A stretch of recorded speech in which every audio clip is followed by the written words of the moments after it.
ఈ సినిమాలో మా నాగేశ్వర రెడ్డి గారు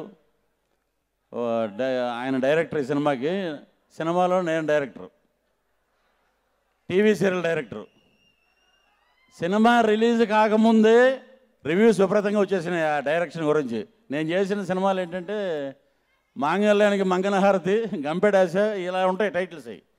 అలాంటి ఒక డైరెక్టరు ఆ సిచ్యువేషన్లో మా సుశాంత్ గారు అక్కడికి రావడం, నేను విలన్గా చేస్తానంటాం. అదేంటి చూడటానికి నాగార్జున గారిలాగా చాలా హ్యాండ్సమ్గా ఉన్నాడు, ఇతని విలన్ ఏంటి అలాగా. అంటే మెయిన్ పాయింట్స్ ఉన్నాయి కానీ చెప్పొచ్చు, కానీ అవి చెప్పేస్తే థ్రిల్ పోద్ది. డైరెక్టర్ గారు నన్ను క్లాస్ పెంగుతారు. అంత గొప్ప టెక్నీషియన్స్ తోటి, ఆర్టిస్టులతోటి ఈ సినిమా మంచి కథతోటి, మంచి కామెడీ సీన్స్ తోటి మేమందరం కూడా కామెడియన్స్ మొత్తం కూడా ఒక పెద్ద సాంగ్ ఇంట్లో ఫ్యామిలీ మెంబర్స్తో సాంగ్